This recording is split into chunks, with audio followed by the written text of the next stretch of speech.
Paddington by Michael Bond. Okay, yeah, there's the picture. Good. Mr. and Mrs. Brown first met Paddington on a railway platform. In fact, that was how he came to have such an unusual name for a bear, because Paddington was the name of the station. The Browns were waiting to meet their daughter Judy when Mr. Brown noticed something small and furry near the left luggage office. "It looks like a bear," he said. "A bear?" repeated Mrs. Brown. "On Paddington Station? Don't be silly, Henry. There can't be." But Mr. Brown was right. It was sitting on an old leather suitcase marked "Wanted on Voyage."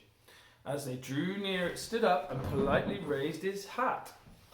"Good afternoon," it said. "May I help you?" "It's very kind of you," said Mr. Brown. "But as a matter of fact, we were wondering if we could help you." "You're a very small bear," said Mrs. Brown. "Where are you from?"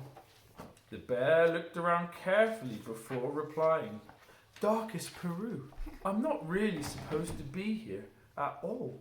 I'm a stowaway."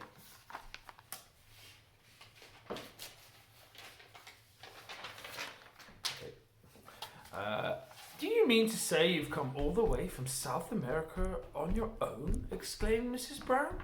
"Whatever did you do for food?" Unlocking the suitcase, the bear took out an almost empty glass jar. "I ate marmalade," it said. "Bears like marmalade." Mrs. Brown looked at the label around the bear's neck. It said quite simply, "Please look after this bear. Thank you."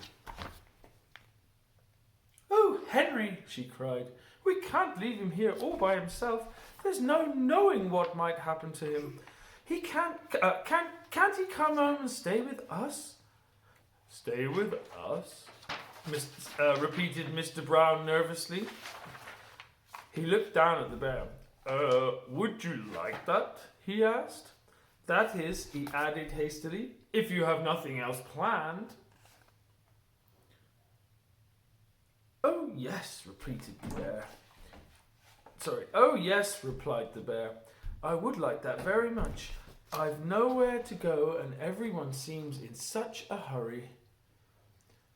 "That settles it," said Mrs. Brown. You must be thirsty after your journey. Mr. Brown can get you some tea while I go and meet our daughter Judy."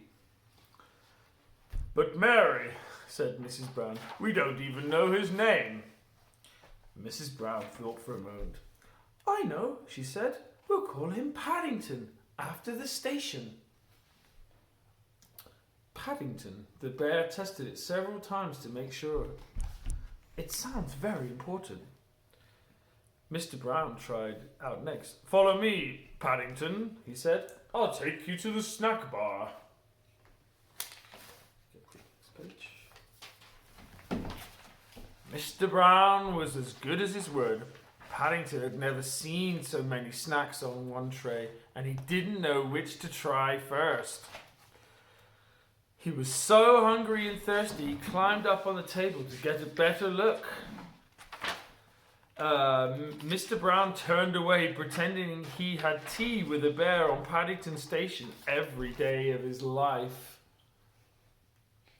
"Henry!" cried Mrs. Brown when she arrived with Judy. "What are you doing to that poor bear?"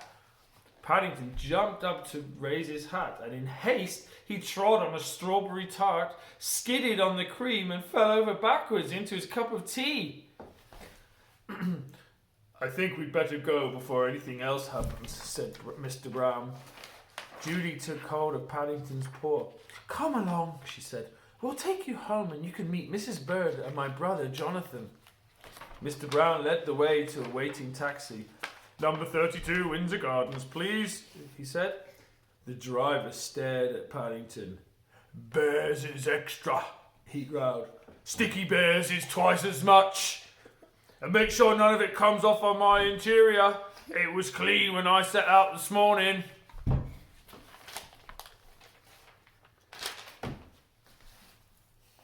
Okay, next page. The sun was shining as they drove out of the station, and there were cars and big red buses everywhere. Paddington waved to some people waiting at a bus stop, and several of them waved back. It was all very friendly. Paddington tapped the taxi driver on his shoulder. It isn't a bit like Darkest Peru, he announced. The man jumped at the sound of Paddington's voice. Cream, he said bitterly.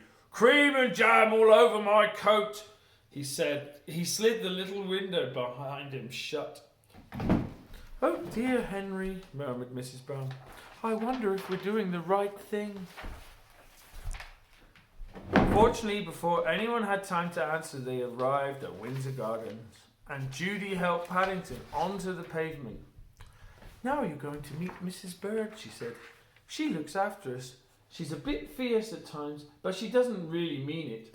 I'm sure you'll like her. Paddington felt his knees begin to wobble. I'm sure I shall, if you say so, he cried. The thing is, will she like me?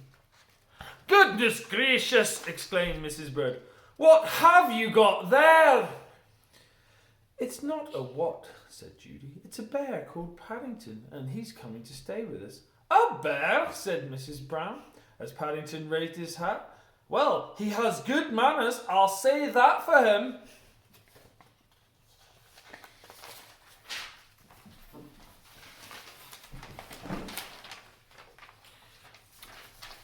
I'm afraid I stepped on a jam tart by mistake, said Paddington.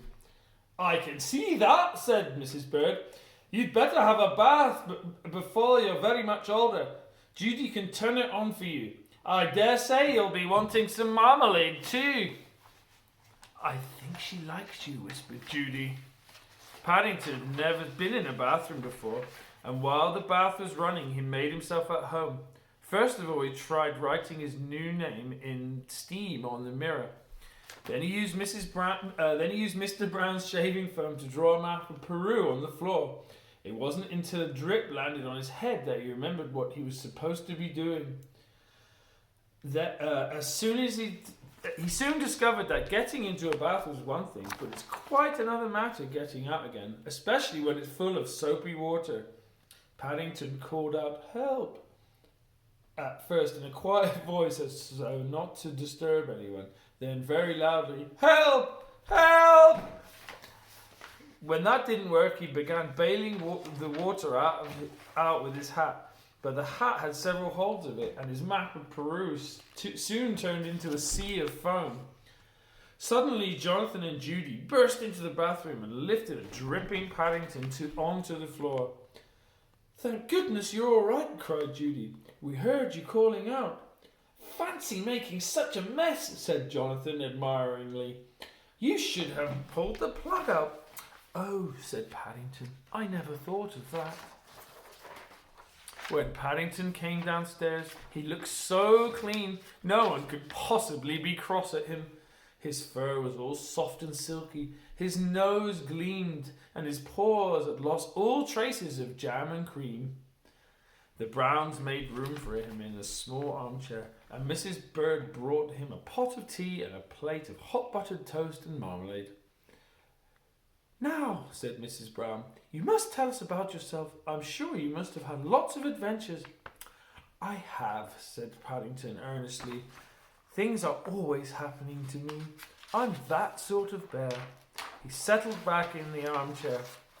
"I was brought up by my Aunt Lucy in Darkest Peru," he began. "But she had to go into a home for retired bears in Lima." He closed his eyes thoughtfully, and a hush fell over the room as everyone waited expectantly. After a while, when nothing happened, they began to get restless.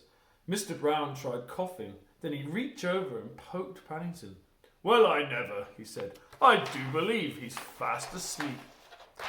"After all that's happened to him," said Mrs. Brown, "is it any wonder?"